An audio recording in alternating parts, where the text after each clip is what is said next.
Hi guys, today we are learning how to fix the Gemini Live option not showing issue. First, unlock your phone and swipe down from the top of the screen. Now, check if your Wi-Fi or mobile data connection is working properly. A weak or unstable internet connection can stop some Gemini features from loading correctly. If the issue is still there, open the App Store on your iPhone. Sometimes the Gemini Live option disappears when the app is outdated. Updating the app can quickly fix missing features. Now tap on the search option at the bottom right corner. Type Gemini in the search bar and wait for the app to appear. This helps you check whether a new update is available.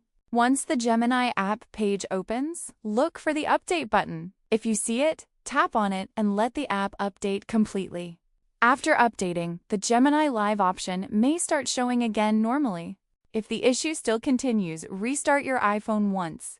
Sometimes, temporary system glitches stop app features from loading correctly. After restarting, open Gemini again and check if the Live option appears. And that's how you can easily fix the Gemini Live option not showing problems step by step. In most cases, updating the app or restarting the phone solves the issue quickly. If this tutorial helped you, make sure to subscribe and comment for more simple and useful tech tutorials.